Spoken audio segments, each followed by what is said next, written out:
অঙ্গনওয়াড়ি কেন্দ্র থেকে gas cylinder নিয়ে গেল চোরের দল। ঘটনা খোয়াই থানাধীন মধ্যগণকি গাঁওসভার মহাদেব টিলা এলাকার খেয়া অঙ্গনওয়াড়ি সেন্টারে। অভিযোগ, গতকাল রাতে ভারী বর্ষার সময় মহাদেব টিলা স্থিত খেয়া অঙ্গনওয়াড়ি কেন্দ্রে হানা দেয় চোরের দল এবং অঙ্গনওয়াড়ি কেন্দ্রের রান্নাঘরের তালা ভেঙে রান্নার গ্যাসের সিলিন্ডার এবং চুলার বিভিন্ন সামগ্রী নিয়ে যায় চোরের দল। ঘটনা জানাজানি হওয়ার পর খবর দেওয়া হয় পুলিশে। গোটা ঘটনার পরিপ্রেক্ষিতে ব্যাপক প্রতিক্রিয়া তৈরি হয়েছে। এখন দেখার বিষয় পুলিশি তদন্তে কি বেরিয়ে আসে। আমারে ফোন করছে একজনে এরিয়ার থেকে ওই আকাশ দাস ফোন করে আমার কইতাছে যে যদি আপনার স্কুল চুরি হয়েছে আপনি ওখানে একটু আয়েন। তাই আমি আইসি আয়া সেটা গেটে তালা লাগাই না, এরপরে এখানে দেখছি দরজাটা যাই না, তালার ভিতরে কড়াটা লাগাই না আর কি।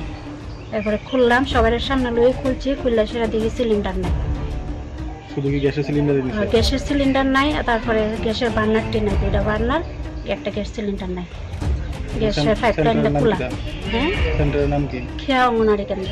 কোন জায়গা এটা? মহাদেব টিলা। তারপরে এই আর কি চুরি হয়েছে? আর এমনিতে কিছু তো দেখতেছে না চুরি হয়েছে। আর এই ঘরটা পুরো আগে এই ঘরের গ্রিলও খোলা, মেন ঘরের দরজাটাও খোলা। এটা তালা লাগাই না, তো তালা কিছু পাইছে না, এটা পুরোটা খোলা। আর এটা এমনি আজান না আছে। Bureau report, Tripura news 8।